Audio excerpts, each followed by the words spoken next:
Hi, we're back. I'm Karen here with Kelly to answer your grief questions. And we want to remind you to be subscribing to our YouTube channel. It's the best way for you to stay on top of new videos that come out, which is every Wednesday and Saturday. So we take turns asking questions here. Today, the question is for Kelly. And that question is it normal to feel guilty about receiving presents after a loss? Well, thank you, Karen. And so, to give you all a little bit of background, I'm going to be a little vulnerable in this one. And I did share in a video not too long ago, but unfortunately, my dad died in November after several months of being ill. And this was something that I actually dealt with. And it felt really weird, to be completely honest. I got a lot of nice comfort kits and baskets and things like that. And it just felt weird. And I looked at one of my friends as I was told to open up this box, which was the spoonful of comfort of soup and cozy socks and a blanket and all these lovely things. And I said, this is really weird to be getting presents because my dad died. Yeah. Yeah. And I know that it came from a place of love and people wanting to acknowledge my grief and be supportive of my grief. But I have to be honest, it's a weird feeling. And now, as I said to you before, Karen, before we came on, I'm really struggling with the thank you card piece Yeah. because my mom was the type that my dad always said, your mom would send a thank you card for a thank you card. So it's always been like instilled in me that I have to send these thank you cards. And I'm sitting on it. Like I have a box of a list of people that I need to send thank you cards, and I don't want to. Yeah. Yeah. Yeah. So I'm not only feeling guilty about receiving these gifts, but now I'm feeling guilty because I haven't sent the thank you cards out yet. Yeah. So do you have any advice for me, Karen? Well, we so we sometimes Kelly and I chit chat before we get on. So we were just naturally talking about this, and we're like, let's just put this right into a video because it is so appropriate. But my question to you, Kelly, is like, what would you say to another person when you're feeling that pressure? As we all do, to be living up to a standard, to an expectation. We were raised a certain way. This is how we've always done it. But I mean, think about well, let's start with this. You have a friend, a loved one who experiences a loss, you send something to them. What is your expectation? What are you thinking should be happening in return? Nothing. Right. Right. Right. I don't. And I tell my clients like that talk about like the thank you card piece, like you have enough on your plate. You are grieving. It is really hard and exhausting. And if somebody is truly waiting for that thank you card, they have to kind of check in with themselves and think about why did they do that, right? Mm-hmm. And take that off of your to-do list. Yeah. Yeah. And I also say technically, right? I think we have a year, right? That is like socially the etiquette or whatever. We have a year to write these thank you notes. So if you're really feeling like you have to, then maybe wait. But I have a funny story to tell you about a client of mine. She experienced two significant losses 6 months apart from each other.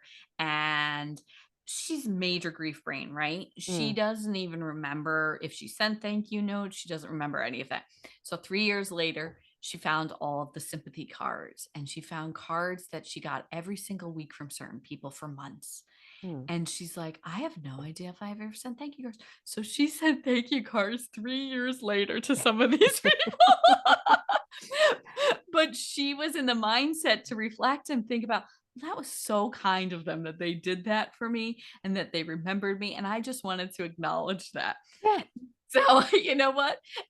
And so she read them all again, and it meant so much to her because I think when we're really early grief, we don't we don't even know what we got. Like I can't even think about what's in that box of things that I need to respond to because I'm like, what? Like grief Yeah. brain takes over. It And does. so it's, what I would say is don't worry about it. But I have to tell myself that now. Well, listen, the hardest thing is to take your own advice. I mean, we find ourselves talking people through situations. And then I find when it's my turn with something, thank goodness, I guess I can at least recall what I would say to another person and then try to, draw on that. But it's this funny thing, like, we are raised with a certain standard, with certain manners, and that's lovely. I mean, it's a really, really nice thing.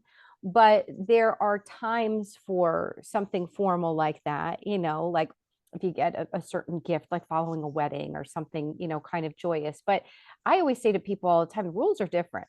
In the midst of grief, I think the rules are different. And I think that counts for a lot of stuff. And especially when it comes to expectations.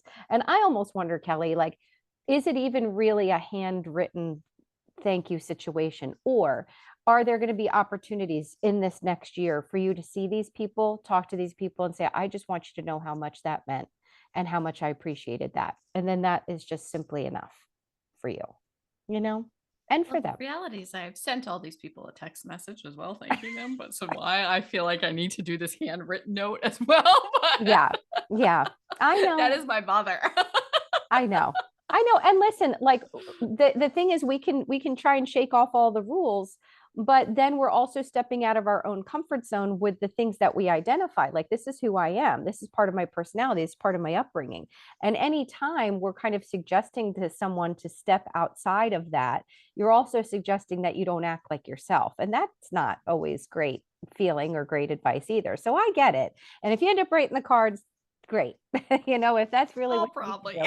Yeah, yeah. I have a feeling you will. Maybe we need to do like a follow-up because everybody's going to be curious. But I mean, maybe it's just right now because while this is going to be released after the holidays, we are still in the midst of the holidays as we are filming this. And so, I mean, if nothing else, Kelly, like, just give yourself a little time. That Yeah, would be my suggestion. that's what I figured. I was like, Yeah, I'm gonna wait a little while. I just yeah, can't right now. But yeah, I mean, it's really, and I get the gifts. Like I get people just want to acknowledge me and want to be kind to me. But it definitely was a very weird feeling that I have never experienced before. That you know, yeah. thinking about that. Well, oddly, those gifts can be triggers. I mean, Mm. they can be, when I had a loss recently and somebody sent something lovely, I just put it in the other room. I really did. I mean, that's really awful to say, but I really did not want to look at it, Yeah. because that gift was a reminder. And so, I mean, again, it's all well intentioned, so we can appreciate that. But if you don't necessarily want to be putting the slippers on or, wrapping yourself in the blanket right now, but remember, big triggers are also big comforts and connections later. So there could be something down the road where it's like you're ready to pull them out or use it, and it could be a nice thing. But it's a lot. It's so much in the beginning. Yeah. Yeah. Yeah. So, okay. Well, so Kelly, if you had to sort of summarize, is it normal to feel guilty about receiving presents after a loss? What would you say? Well, I think so because what I'm experiencing is normal. So Yeah. So, yes, I think it is normal to feel guilty. I think you have to think about what the intention was behind it, right? And what it was trying to come from a place where people were acknowledging your grief and trying to be kind to you and being supportive to you. And so, trying to look at it that way that people just love you and care about you. Oh, yeah. And they were doing that for you. And also to just be kind to yourself.